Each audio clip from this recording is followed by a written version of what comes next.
So welcome to the second episode of the Let's Think About It podcast. I'm one of your hosts, Dal Sarai. That's your favorite host. Oh, wow. Favorite. Wow, nice. Yeah. And today we have an incredible guest with us who is an expert at buying and selling daycares. She's got over 18 years of experience as a realtor. She also has owned her own daycare before stepping into the real estate game. Her expertise is unmatched. She provides a lot of insight, and enjoy me in welcoming Brittany Lynn. Did you pay him by any chance for this intro? I think he got one part wrong. I've done daycare 18 years, real estate 4 years. Oh, see, that's Brittany Lynn. But I wish. Okay. But thank you for coming. And our host messed up the detail a little bit, but that's okay. It's okay. What made you transition from owning a daycare and getting into real estate? Oh, so actually it wasn't really on purpose. So I had about 4 daycares total over the years, one in Vancouver when I started, and then I moved out to Maple Ridge and I had 3 total. And what happened is my biggest daycare I found was really stressful with the staff. I was pregnant at the time, going through a divorce, all that. So I just thought, it's too much stress. I'm working like 15-hour days, walking around, and I can make enough money out my other ones that I don't need this one anymore. So I decided to sell that one, and that went through great. But right after that happened, I was leasing another space. And that person, long story short, we didn't get kicked out, but they ended up renting the whole building out to a nonprofit. So we had nowhere to go. And it was COVID. Yeah. And I had to relocate my daycare. And even normally, it's impossible to find locations. So and during COVID, I bet you get a lot of response from other people too to find you daycares and all that, right? All the time. And it's always hard to find them. So pretty much COVID kind of made you So I was like, I need to do something else. I had to close that daycare. And then I took my real estate course. Because I always wanted to do that. I was always very entrepreneurial, and I always had side businesses and other things. And I did that. I actually had no intention of selling daycares through real estate, though. I was just going to do residential. Just kind of the connections you've made led into that. Yeah, they kind of just came to me right when everyone found out. I had a bunch of daycare owners come to me and say, hey, do you know anyone that sells daycares? And I'm like, wait, I should be doing this. The daycares you bought or you had running, did you buy them ongoing or did you do everything from scratch? I started them. So I actually sold, so I sold them using a realtor. Right. Stephen Choi, actually. Shout out to Stephen Choi. Yeah. He is pretty big in the... He's the big guy, and he sold mine. And then when I started, I co-listed a few with him, and he kind of taught me the ropes of that side of it. So he's awesome. He's pretty good. He's very good at communicating and everything too. Yeah. I mean, as you know, they also... are in the same daycare business as well. I worked with Kabir a little bit. Yeah, we tried to look for a deal and then we couldn't find a deal. We have one residential, but we're starting a commercial hopefully by March, April. Because the timeline with the city is just so hard to get all the licensing and everything approved. But talk more about like the demand you've seen in daycare side. And how does that has it grown? Right.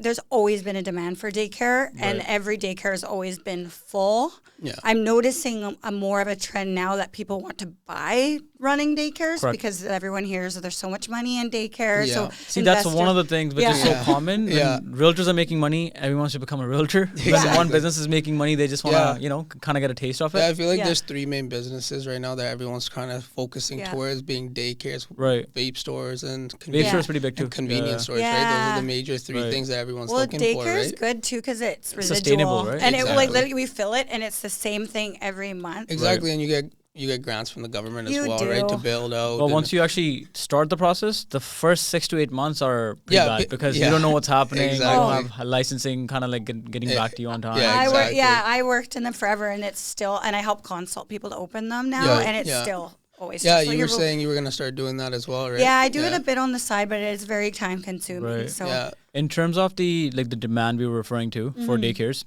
do you have all daycare owners or are there new owners that just want to jump into that business? What's the percentage? I have more buyers that are looking for lease spaces, which is really hard. But are they new to the space of daycares or do they have a lot? Yeah. Right. And I hate to say it, I want to help everybody, But if I have two people looking at for the same thing, I'm gonna. It'd be easier to work with someone more experienced. Like when it's hard to jump into daycare when you don't know it. It's not easy. I guess a lot of liability too, right? When you have especially sellers, landlords or sellers, they prefer someone who already has the knowledge. Yeah, like they don't want to start something with someone who has no idea about daycare. Exactly, right? So, getting set up and everything, getting all their financials in order. Well, I put an offer for a space for a lady to lease one recently, and and she was great. And she managed one for 15 years, but she had never owned one. And they went with someone else that had already owned it, unfortunately. It took us 3 years to find a space. Like my mom used to always mock me. She's like, I have 2 realtors in my house, and I can't even get what I want. I'm like, it is what it is. Exactly. But, it is tough, definitely. So the niche is very, it's a strong niche to have. For sure. Exactly. Yeah. So what kind of trends are you noticing now with like the daycare market? Are there like new owners coming in? I think I'm seeing more now people wanting to buy running ones. Right. Yeah. In a perfect What's the world, premium that you can charge? So just for example, if someone's seeing this podcast and they've never seen the numbers. Yeah. Oh, so like how much you'd pay for a daycare? Let's say 15 kids. How much of a premium you can charge? So it used to be about 10,000 a child. I hate to phrase it that way. We're not selling kids, but but when I sold mine, it was really nice and nice looking. And 10,000 has definitely gone up now. It's gone up. Mine was years ago, and it was 13,000. Now I'm seeing, oh goodness, anywhere for 15,000 to 20 per kid. Right. Depending, as long as the numbers work, and they're also different. So. Do you think there's been any changes like after COVID? Like you were in the business before too, right? Fraser Health. I think there's some subsidies that have been introduced after COVID. Yeah, I think the fee initiatives and all that were right before. Right when I was selling the one. So it was right at right before COVID, I think. Right. Yeah. And I'm in the newspaper because at the start, the government wanted you to say, you have to cap your rates, and yes, you get this money, but you have to you can't up your own fees, which I'm like, okay, well, it's our own business. Why can't we up our own fees? So you did up your fees? So you're not allowed now if you join all the government's incentives, but you can't I think not. That's a loophole that people... So now, there's obviously 2 different types. People can be in commercials, or they can be in a residential, right? Well, what's better? Like, what do you think is better? Home, you can only have 8 children. Yeah. If I worked at home, if I had a mortgage at my house, it's a great way to cover your mortgage and then some. 8 kids, let's say $1,200 a child. Yeah, you can make good money in terms of like it could be not any, but like majority of the houses can get approved for daycares. Yeah. So even if you do a rough math, just so people have an idea, 8 kids, $1,200, give or take, is about $10,000 a month. Yeah, plus you get the little couple. Plus you get subsidy and everything too. Yeah. And I mean, there's obviously a bunch of different zonings and stuff like that as well. Right? House is pretty straightforward as long as there's a couple exits. Before, from my understanding, I think you were able to change zoning a lot quicker. But city has made that a lot more challenging too now. Like CCR zoning, which was a lot easier to do before. Yeah. Now you can't really... You can, but it takes a lot longer. Yeah. Depends on the city, I feel like. Right. There's a daycare in Fleetwood. It's a house. Yeah. They have like 40 kids. But that was zoned in 2003. Yeah. So it's grandfathered in. So those are the ones that are great to buy. The homes that were grandfathered in when you could have more children. But something to look out for with that is you have to buy it as a share sale and take over the company. Because if you were to relicense, they wouldn't give you that many kids. Correct. Okay. Yeah, so if you go and restart it, Right. Because it's but I feel like in terms of real estate in general, like I'm not sure if you guys have seen the same trend, the premium that people are charging, especially in businesses, is just insane. Mm-hmm. Like I saw one, this daycare wasn't even started. Yeah, I've seen that probably. And this is a pre-sale. I think I actually. So I don't want to take the agent's name or anything. I think they sold it too. They marketed that for $950 or $975. Yeah, there's a couple like that out there now. And they're selling. And I said that if I owned a location that was a building that was zoned correctly, and you could just set it up, get it ready to license, or even license and fill it. Yeah, we're seeing that a lot with a lot of businesses though now, right? People are starting them, setting them up, getting them ready to go, and then instantly flipping them, charging a higher. Even the few businesses that we have looked into, those owners have purchased the businesses for like $20,000-$30,000 like a year ago, right? And then they have turned that into like a $200,000 business, which is a pretty good market to be into. Yeah. Do you guys find that there's any like challenges to selling daycares, or is it like pretty straightforward? Like, what do you guys think? from my understanding, I haven't sold that many daycares, so she probably has more experience in that for sure. But I think it's just like if you have your numbers laid out correctly, there's a lot of shady shit happens in every business, right? So if everything is like black and white, it's a lot easier to sell something. But if someone's selling something that's not even built, like you really have to sell the potential. Exactly. Like for example, that pre-sale, I guess, daycare. It did. I think it did sell because I couldn't find it anywhere, and they were marketed at $950 for like 30 kids. For 30 kids, so now do the math, right? That's 30 times 12. 30,000 a kid. Yeah. Premium that was charged, I guess. Right. Yeah. And no kids. And there's no minimum location right now. So now there's nothing. So it's really gone up then. So if let's say for example, I'm not sure what the contract details were. Yeah. But let's say the developer says I'm not building anymore. What do you do then? Then exactly. You just wasted your money. So as long as everything is airtight, it's different. But like it's just like I think people are jumping into it knowing that they're gonna make money. Yeah. Or they're desperate because they can't find something. Right. So for they're like, yeah, fuck it. We'll see what happens. Yeah. But what's your experience with it? Like the hardest part for me with working with clients, selling them, or is women especially. I hate to say women, but even myself. If you've ran it for years yourself, you're attached to the families and the children. Right. It's almost more of an attachment than selling a house because they're people You that see you're them not every going to day. see, and it's really emotional. Like I find, and it's hard to get these people to pull the trigger sometimes. Right. Is it mainly all women that run these type of businesses? A lot of men now and investors behind the scenes. High percentage would be, but she's right. Yeah, I mean, typically when you go to a daycare, it's usually a female run daycare or whatnot, right? But like, are the owners the same? Or are there guys in the back end? I think from my understanding, there's a lot of new daycares which have investors. Yeah. So I haven't seen the investors, so I can't really say if they're male or female. But where the husband is a lot of the time is the investor, and then the wife's ECE and works in it. Right. I noticed that a lot too. In terms of selling a daycare, when you sell a daycare, have you noticed, like for example, if the owners change, do parents like? Yes. So how do they take it? Huge thing. Like this is why you need to work with a realtor that keeps it completely confidential. She's giving herself a a little shout out. So someone like myself, because I went through it.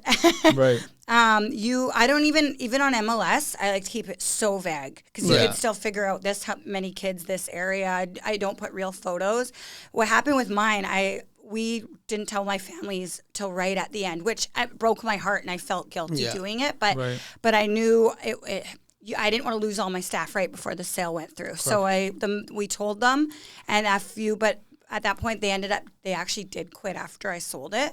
But a few actually went back to the owners that bought it. So it worked out for them in the end, but I felt so bad. Is that what happens? Because a lot of the times people end up leaving. Honestly, I just came up with this question. It's a pretty good question. Because you can't stop the parents for leaving. Exactly. Like there's there's no contract like.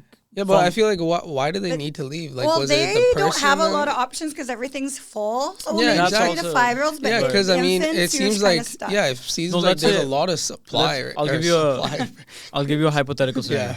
I run a daycare. Yeah. And the kids love like the teachers that we have. Yeah. And let's say if I'm involved, they love being around that one person, right? Yeah. And let's say if I'm selling my business and I say my staff is going with me, then the parents are gonna be like, why are we going to stay here? Yeah, so you gotta sell the business with the staff, unfortunately. Like, well, unless everyone hates the staff and they want to change.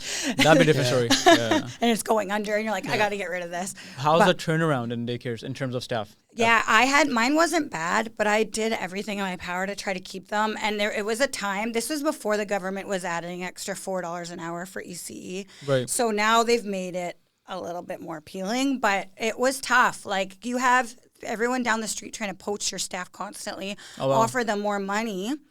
And then I had a couple that left and then came back. So these people, clearly if they're that desperate, they're not holding their staff, not keeping their staff. So now, are daycares like the parents and whatever, so the money that you get per each kid, is it all the same? Doesn't matter where you go, or is it different? No, it's different. I think locations matter, first of all. The name of the brand matters too. Because I know, I could be wrong, but I think Kids and Company and SIFA, they're the bigger companies. They charge I don't know how. They've got something fishy going on because you're capped now with the government stuff. You're capped in each city at a certain They do amount. charge higher. They are getting higher, and I don't know how. Because one of my centers had organic and yoga and music, and I wouldn't have been allowed to charge higher. Yeah, because I always... They're paying someone I thought the government always paid for the kids. Yeah, They pay honestly, a chunk. that's They again, pay a But they chunk, cap but out what great you questions can today. charge. Yeah. Like I'm thinking right now, I'm like, yeah, because they do have a certain Yeah, cap, right? 'cause- So, I don't so, know like- what's the go. So yeah, they're all capped. I Right. don't. They've got some sort of different. but I deal feel like going on. residential are still cheaper than commercial though. And yeah, Commercials even are- with the government, yeah, you Right. get less. And Right. now you You guys can obviously know charge. how many kids can there be per like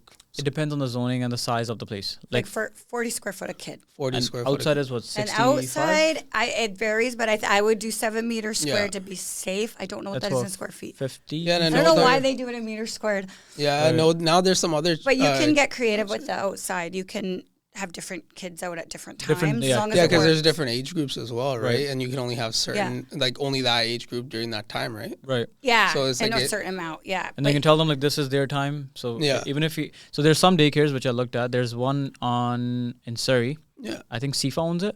They have like upwards of 60 kids, and Yeah. their playground is very small. Yeah. So you just have to be very smart with like Timelines Right. and stuff yeah, like so that. even yeah. like I don't know if anyone off the streets could. Oh, you might Parks. 25, and if you had a little 3 to 5 side, a little infant Yeah. side, and then those You two could, yeah. rotated. So Yeah, you you were could- actually just about to mention parks. So does that matter? Like, if there's not enough area and you're close to a we park, were could you? we were use it? looking at a property which was across an elementary school. Yeah. So there's a park, the elementary school that you can use. But at the Okay. same time, Fraser Health has changed a few rules before you could use, but now Okay. they're limiting the time frame. So there's a lot of challenges because obviously it's not safe for kids Yeah. to cross the road. And Yeah, because whatnot. I've seen it like in my neighborhood. They'll take the kids on. you a go, you little- have a park by yourself. Right, Yeah, so yeah. like they tie, yeah, in like a row, and Did they walk take you down. too, or did they just leave you? I've gone with them. I've gone with Oh, them a couple of you times. have? Yeah, Fair, yeah. fair, fair. Makes sense. Makes sense. yeah, you can't Yeah. cross a busy street. Right. Okay. So- So there's a So lot of as small long- guidelines. But even I think they're making it harder and harder for that. Some didn't even have their own playground at all, and they're Right. not really. I don't know if it depends on the licensing officer.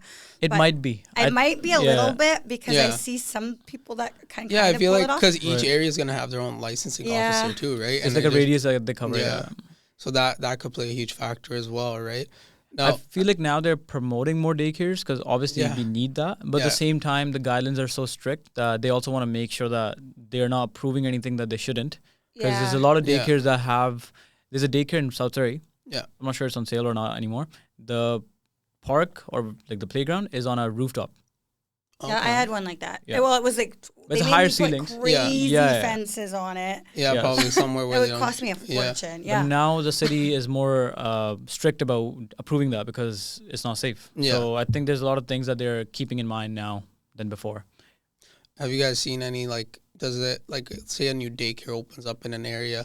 Does it influence anything like property wise around the neighborhood or anything like that? Do you see any increases? I mean, Does it make You it? can't. It's weird, but it I depends mean, on the demographics you're trying to Yeah. attract, you right? wouldn't move somewhere and you had a young child and there Yeah. was no Right. daycares. But I mean, Yeah. everywhere is full anyway, so it's Right. not like. I don't have kids, so I don't really look at that stuff. Yeah. Not my I don't know place. if it makes Yeah. that much of a difference Yeah. because basically every daycare everywhere might- is full anyway. Make the buyer like the neighborhood more. Yeah. If there's more Yeah. daycares, right? But I Yeah. don't think that would make an increment value in Yeah. terms So- of price. Explain the how. Like I don't really understand the process fully. Maybe you guys could explain that a bit better to me. How does it work? What's the first step? Obviously, first step I would assume is finding a property, and Yeah. then I'll what? let Brittany run down the Yeah. whole process. Yeah. Find the property, getting the property. And again, if you work with a realtor who knows what they're doing, they can start that Yeah. process for you. You see the little or- emphasis on the realtor? So well, I that's- can Yeah. do that. I can do the numbers, so I'll find locations. Yeah. And then I can jot down, like just going on square footage, I can Yeah. kind of guess, okay, this many kids, you need Right. this many staff, you need this much outdoor area, you need this much parking, which is another thing. Parking is also a big thing too. And then if the numbers work, and then you know at least it could Yeah. work, then I show it to the client. the Yeah. biggest challenge is the place. Biggest. That, in my opinion, And with Yeah. parking with to outdoor area. find that exact place that works. Yeah. Because I feel like a lot of landlords now, even if they have a perfect spot, Yeah. they don't want to rent it to daycares because apparently there's so much demand, even though they can charge an Yeah. upward bonus.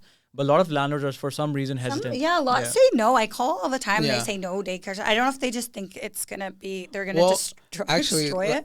Well, I think we were talking about it last week. Now, if your guys' building where you guys are getting your daycare now, if there's any changes that are going to happen in the units that are above that, you have to make sure it's all done properly through permitting and everything. yeah. That's going to scare a lot of people away, right? Yeah. Because, I mean, like, everyone knows But there's a lot of work done without permits everywhere, right? Yeah. But the majority of the people, I think, who are more like hesitant in terms of like leasing out to daycares and stuff, they might be just developing properties as well. Because I've noticed that because daycares take a long-term lease because you can't have like a daycare running for like 2 years. Yeah. And then you have to find a location again. Exactly. So I put guess all that money in just for exactly just for 2 years. But you can charge a pretty good hefty amount of premium in terms of a lease too. Yeah. Like if you have an office building, just for reference, go for $25 to $28 a square foot. Yeah. Daycare setting at 40 to 45. Yeah. And they're done at 6 and they're not there weekends. So I don't, if I was the owner, I wouldn't be against it. Right. Right? It's not always loud. Right. Yeah. After 5 p.m. is quiet. Fair enough. 5, 6 p.m. Yeah, I mean, obviously they have, I guess, when people come pick up their kids and go home, right? So, well, next question, I guess I should ask you guys, what kind of advice do you guys have for someone that's looking to come into that business, into a daycare business? What's something they should do? What's something they shouldn't do? I got one. If you're not ECE, you need. I don't even know what. Early childhood. I am ECE. If you're not an early childhood educator. Okay. So Dal's 4 years old. Yeah. So you gotta explain him. Okay, I'll teach him like he's A, B, C, D, E. Okay. Yeah. You need a certificate in early childhood education. Okay. So, and if you're going to have, especially at the beginning, if people don't know you, you're going to have staff calling sick, people no-show. You're going to need extra people to step on the floor and jump in. And as an owner, you should be able to do that if you need to. At least work on the site, because then you're an EC on the site. Or have someone that you trust that's really strong to manage it, that is ready to hop in. Because it's a pretty hands-on business. Yeah, because people don't factor in. Yeah, because like I mean, like you guys are saying now, there's investors and stuff like that. And they're not educators. So you can get a quick course, responsible adult course you can do, and it's like 20 hours, and you can work with older kids, so like school-age children in elementary school, and you could watch them before and after school. But so you could jump in with those ones, but you couldn't work with babies or 3 to 5-year-olds. And now there's a couple of different daycare types too, right? I think like the pick-up, drop-off. Yeah, and so that's stuff like before and after school care. So that's the elementary age. Okay, and then can you run that in the same place as like a regular daycare? Yes, so usually you have different. You have to have like some sort of separation, I think, right? Yeah, so different time slots. So you can usually do a preschool in the middle of the day when they're gone, if you want to make as much as possible. So now, if there's a cap or whatever, 40 kids you guys said. Now, is it 40 kids? Okay, no, let's just square footage. Well, let's just say 40. It's at a time. So 40 kids. Yeah, that's so when those my ones question. are at school, you can still only have the 40. So what I mean is, if somebody leaves, new ones come in, it's just 40 per time at all times, allocated or whatever, right? Yeah, it's cool. What's the advice that you have for like all the buyers that you get? Like, what would you? Oh, jeez. Because I feel like people like they obviously want to get more understanding of this business. So what would you recommend for people to, do before calling a realtor to find them a space? Again, if you look into start learning everything about it, have ratios, how many staff do I need for this age? So 1 to 8, you need 1 staff per 8, 3 to 5-year-olds. You need 1 to 4 for babies. Did you know that? So there's a lot. It's overwhelming. And if you're still trying to wrap your brain around that when you've started and you have to get this place renovated and you got to work with the city, then you're just... Yeah, because you actually have to get proper permitting, get the whole plans built out much and at everything once. as well. Right? This is with city and Fraser Health. Yeah, so that's something I didn't know either. You have to get it approved by both of them, that right? fire has to walk through at the end. So it's a lot of there's a lot more steps than I think people anticipate before they start looking for daycares. Like sprinklers, fire alarms, and all that as well. So right? have a consultant if you haven't worked in the field. Have you started consulting yet, or? I do for friends, kind of word of mouth. But if anyone ever needs it, I will do it. Yes. If you say our name, you might get a discount or upcharge. Yeah, that's my problem with it. I'm very casual, and I haven't ever sat out like what I would charge. And half the time, I just help people for free a lot of the time. But that's I think a lot of free help that we do, we don't realize we get a lot more business from that. Yeah. Like a lot of people are like a lot of people are against helping, but at the same time, like nicer you are, you get it back. Yeah, of course. It's true. I have another point. For the most part. I have another point too for just if people are opening more than one location, keep each location under a different corporation. Because if you want to sell one down the road, you do not want to have to separate them later. What if you want to have a same name? Can you still do that or no? I think Like, I don't for think example, you can. then you have to have under one Yeah, franchise, I just right? changed mine a little Because bit. can't you just open up one company and have a bunch And of like numbered umbrella. companies and then have it based off the first company? If I was this smart, I would be doing something else. I'm not an I accountant think type. it's more the But you were right. Too. Yeah. Yeah, You wanna 'cause no, because you want to sell the share sale. You want to sell the whole company and everything with it, which I don't know how that works. I'm not an accountant, but with the umbrella stuff, I think you would be having to still sell that whole Right. thing. If So your plan is to build daycares to sell them, Yeah. then I think you should just have a Separate. different name in general. Yeah. or keep same name with something a little different on the end. So Everyone knows in it's terms of so in terms of like if you talk about just daycare business, which city do you think has the most potential right now? Oh God. Well, Vancouver has no locations, Very and it has saturated. such a need. It's the Right. hardest spot to find because you need the parking. And Yeah, U.S. correct. Yeah. places like that, like There's no parking available. But how do you get around that? Like, for example, now Yeah. there's more kids and there's not that many daycares. Like, let's say if there's They're- no playgrounds. I think they're just building them in buildings now. Fair enough. Like, have you seen that a lot Right. with new Yeah, like in developments that they commercial have build- to add a daycare? We've have to do actually seen a underground couple. parking. Yeah, I've actually seen a couple of new projects with the daycares already in there. I think you're Yeah. supposed to. Yeah. You're supposed to do that. I'm sure For- the developers yeah, are yeah. making some With, money like, off high it rises now and low too. rises. They're Yeah. Exactly. To get- Why not? For them, it starting makes their sense, own right? daycares To in get their own building. approved, now there's like a guideline.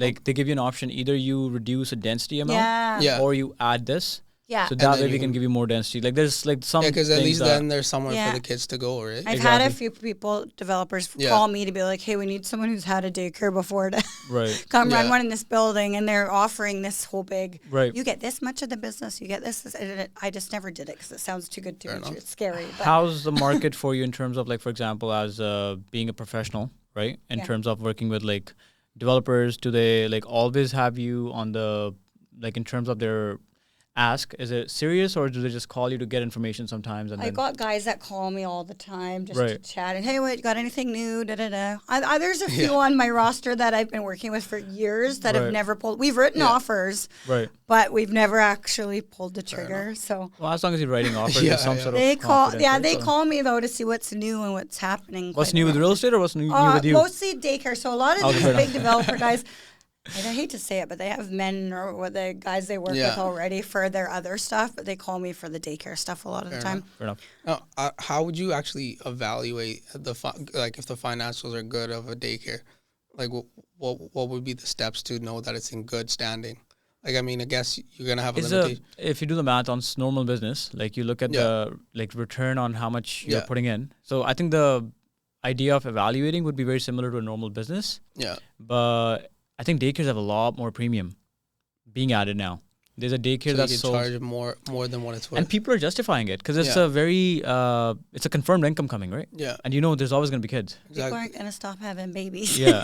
Exactly. Something sold by my house where I live right now, close to Sullivan Station, 2 Yeah. years ago. Shell unit, it's a lease. Yeah. They got it approved, which was very smart for Yeah. 24 kids. That daycare sold for $900K. I know exactly which one you're talking about. Yeah. Yeah. Yeah, So- and there's a daycare right across from it as well. Yeah. Yeah, But yeah. if you now, for example, now you can't justify spending $900K on a business now because people are like, that's a big risk. But when it Yeah, comes to daycares, yeah. even banks actually lend you money when you buy a daycare.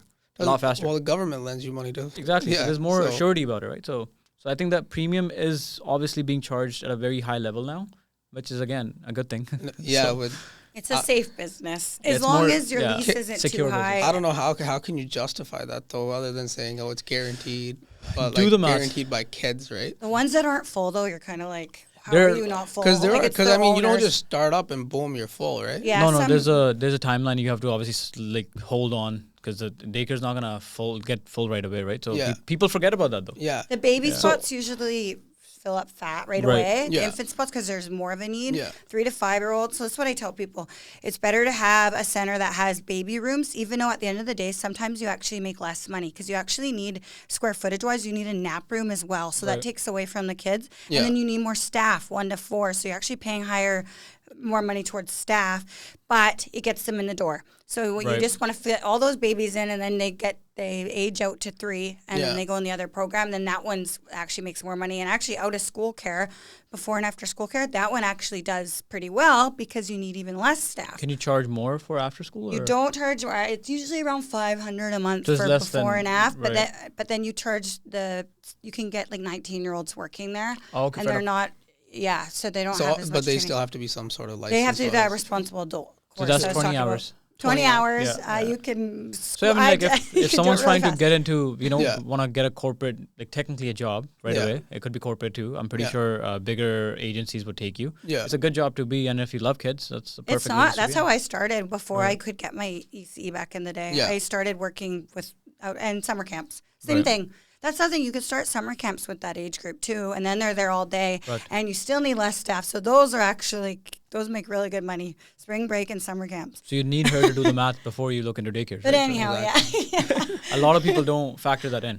Yeah, of course. Now, both of you guys, I guess, have owned or work and owned daycares. Right. What's been the best part about it? What do you prefer now? Would you prefer real estate or would you prefer the daycare? I like kids. That's hard. Yeah. I like kids. I love real estate too. I don't know. Would you go back if you could? I would still do both, but then I just don't know if people would take me serious if I was running a daycare all day and then doing real estate at night. So I don't really take care of kids. For me, it's real estate. Yeah. So for me, I think so we're stepping into the commercial aspect now. But again, I'm just gonna take care of real estate. So for me, it's real estate. But I feel like it's a very a lot of people who like kids. It's like the best business to be in, and it's scalable and it's very sustainable. First of all, and safe business, right?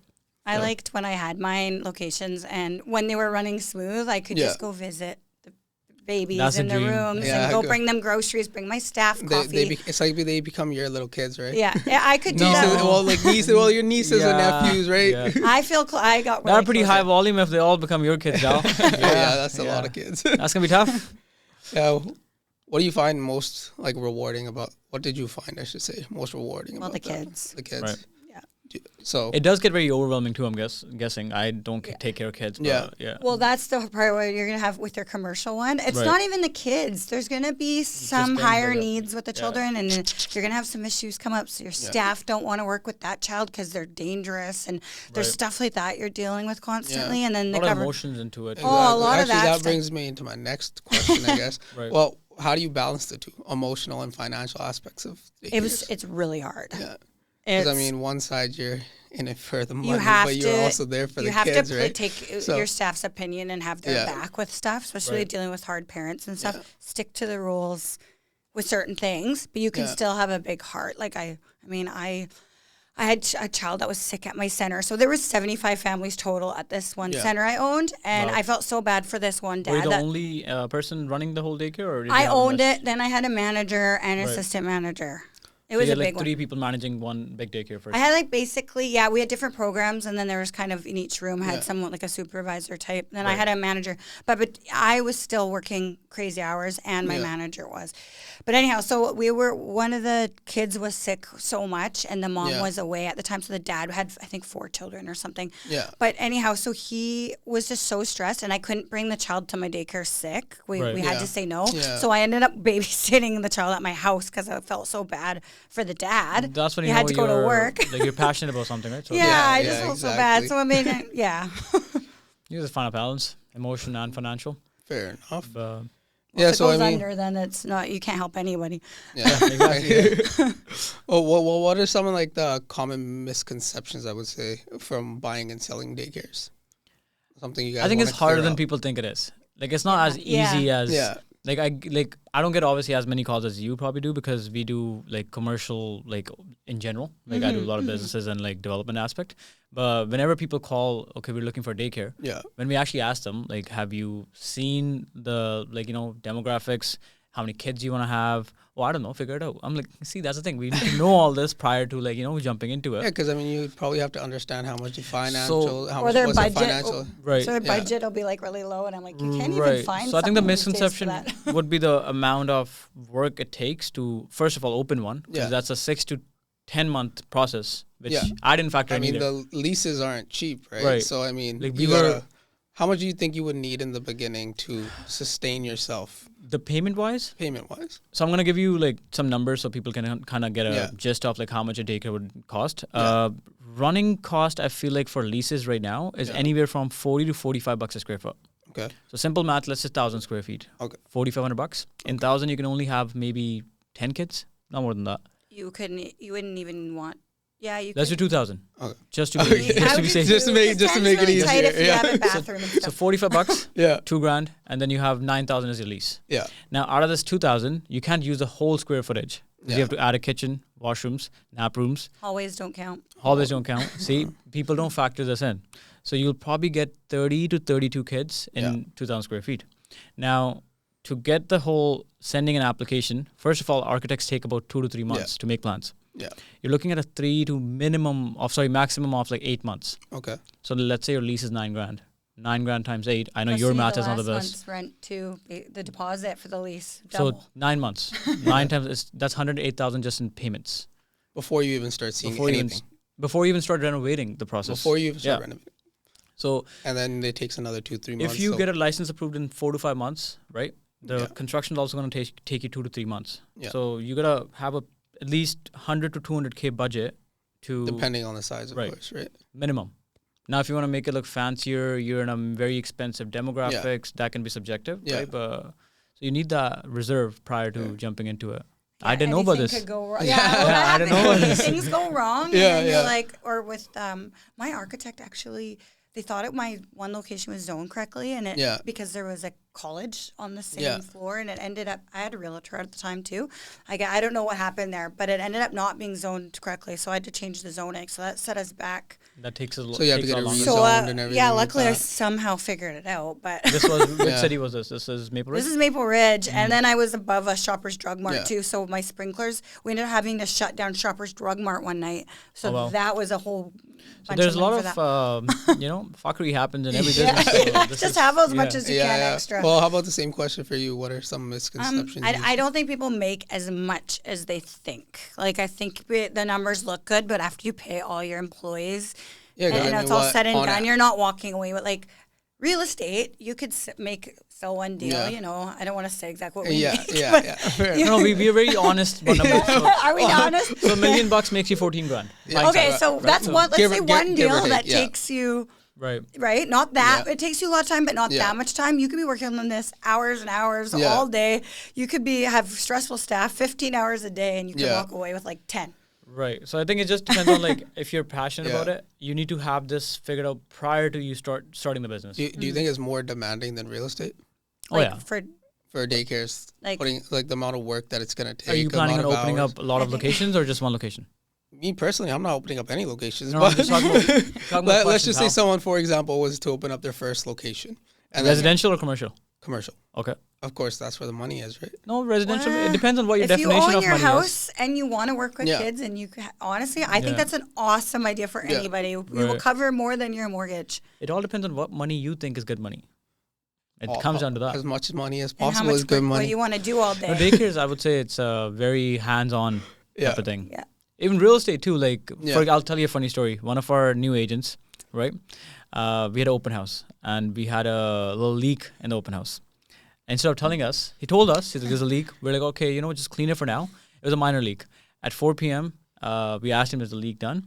He's like, no, but I'm off. I'm like, it doesn't work like that. I'm like, you got to be hands-on. So I think in real estate, we're never off. Exactly. Daycare, at least you could say, oh, we're closed this week. Or especially like home one, I had to take vacation this month, whatever. We're never really off. Yeah, in my opinion, just passion. Like if you know why you're working and, like that will keep you going. But there's a lot of agents that don't work on weekends either. Yeah, that's especially commercial ones. Commercial ones don't. Commercial agents, it's very hard to get in touch with them. Sorry, our clients don't work on the weekends, so we don't either. That is actually... That's the common response you get. If sometimes you call they have on the touch base too, any messages on Saturday will night. be handled on Monday. But it's just priorities end of the day, right? Exactly. So what do you guys think, what do you think the future of this industry is going to be? Do you think there's going to be any changes? I worry with the government, and they're pushing nonprofits, and I hate to say it, they're pushing more control. Right. So that's a little bit scary. Well, they've already taken enough control. There's a massive Fraser Health daycare coming in Sullivan Station. It's 2-story. It's I think the building is 25,000 square feet. It's all daycare. Wow. 348 kids. 340. But don't you think that's better though, in some sense? Because isn't there a shortage? I know in when they did the $10 days in other daycares, that they didn't always. Or the nonprofits, you don't have a person, an owner behind it that's passionate. Yeah. Sometimes the quality ends up going down and they're worse studies. It's a pretty like, like if you're, again, invested in the kids, it's a very different outcome than you're not invested in kids. So it's a pretty, again, sensitive type of business, right? So. Yeah, but I feel like there's such like, well, for them it's going to be easier to build, right? Because they can just they have the land. Yeah, they have the land. Exactly, they're going to have no problem. I mean, they could come and change the zoning. But are those people that work for the government, are they going to be passionate to answer their phone at 11 at night because the staff's sick? I don't know. I don't know how that would work. I think it'll be a balanced market in terms of like daycares because again, there's just so much like supply of kids. Yeah. Well, so. Yeah, I guess that's true. I don't know what's to come, to be honest. There was a lot of people sold a few years back. Around when mine was, people got scared because of all the changes, but it's still going strong. So during COVID, I think a lot of people were hesitant. I think it's still going strong, though. Like, so far, so good. And then there's a lot, they to get a lot of the grants, you have to be nonprofit. But then, unfortunately, I see a lot of nonprofit owners, they're just paying themselves more money on paper. They're hourly as an employee, but really they're still making money. So if you look at the bigger picture, I think future looks bright. It's fine. It'll be fine. I guess let's get to some closing questions here. Right. Well, maybe just the last closing question. What kind of any tools, resources, or anything that you guys could recommend to someone that's looking to open or sell their I would daycare? say call me. Eventually, I'll start a consulting. That's actually a good business, because I think a lot of people can get like a good idea of what to expect. Yeah, I'll work on that, and I am working on some stuff online that people can print some steps. Right. But for now, just call me. Or I would say the same thing. Call me. Either. Are you gonna plug in your number today? 643-457. So I have a question for you, Brittany. Yeah. So this is our first time our host is hosting a podcast. Okay. Any feedback for him? Oh my God, no. Or how was your experience with our host? It's good. It's good. I already knew him before. See, his ears are red too now. He's getting shy now. He didn't know I was gonna do that. So no, I didn't. He's getting shy now. I think you did a great job, Dal. He did great. Thank you. I was kind of nervous in the beginning. Yeah. But I feel like it was a lot of information about daycares was provided. I had no idea. No idea. Well, I guess that's all. Thank you, Brittany, and thanks for watching. Hope you guys enjoyed our episode, and we'd love to hear you guys' feedback. And if you guys like Dal that much, we'll have him host every podcast. I'm good. That's all. Thank you. Done. Good job.